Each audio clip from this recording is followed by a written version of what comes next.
Your dentist says you need a crown. Whatever the reason, and there are several of them, you should know what a crown is, how it's put in, and what happens after that. You should also know what you can expect if you don't get the crown. What a crown is a cover or cap that fits over a tooth that has either been broken or, in your dentist's opinion, may break in the near future, or a tooth that has been damaged by decay. You can have a crown put on a front tooth or a back tooth. It's still called a crown.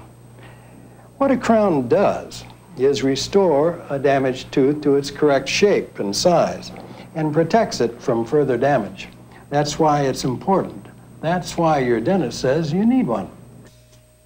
Getting a missing tooth replaced is not something you can put off for very long, because the situation only gets worse. You see, your teeth work together. They're a team. If you lose a tooth and you don't replace it, the teeth around the gap tend to drift toward each other, from each side as well as from above or below. Not only does the drifting put unnatural strain and pressure on the rest of your teeth, your gums, and even your jaw, it creates areas where food can be trapped. If the condition persists, you could be headed for periodontal disease or other serious dental problems.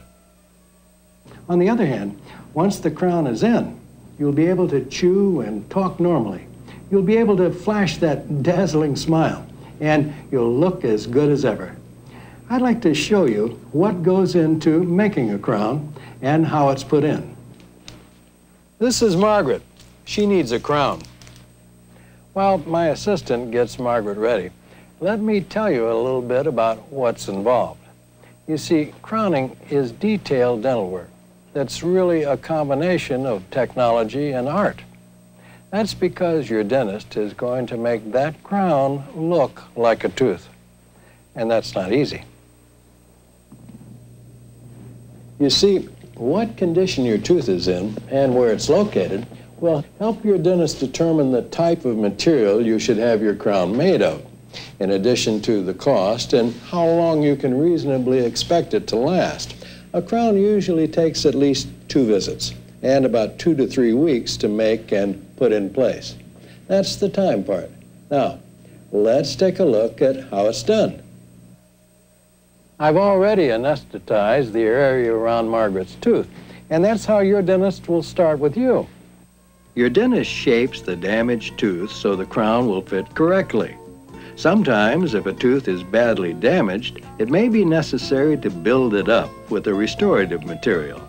This process allows the dentist to shape the damaged tooth properly.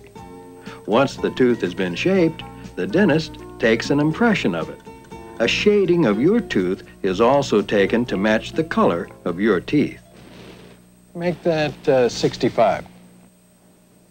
The impression and shading are sent to the dental laboratory where the crown your dentist designed will be made to match your own teeth. Your dentist will make and fit a temporary crown that will look fine in your mouth and last until your second visit. About 2 weeks later, you'll be back for your final fitting. Your dentist will remove the temporary crown and place the fixed crown on your shaped tooth to see how well it fits. If any adjustments are necessary, they'll be made. After all, you're going to be wearing your crown quite a while. So, your dentist is going to make sure the fit feels just right. Once you're both satisfied with how the crown feels and fits, your dentist will remove the crown and apply a special cement to it. Finally, the crown is fitted back into place and the cement is allowed to set. The result is a well-matched crown that looks good, functions properly, and helps get your mouth back to normal. Not bad at all, Margaret, if I do say so myself.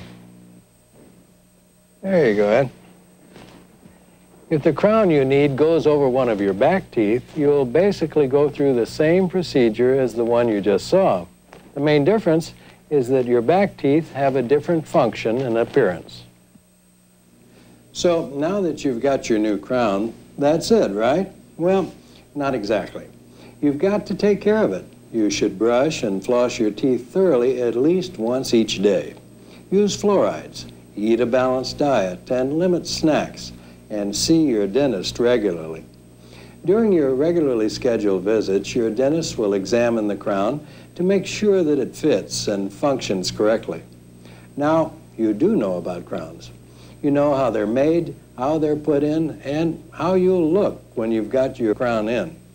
You know how to take care of a crown, and the rest of your teeth and gums too. I hope you've also remembered what happens if you don't get the crown. It can lead to worse problems. You know, your dentist hates to see a poorly treated or neglected tooth lost. But to save a tooth, that's what makes any dentist smile.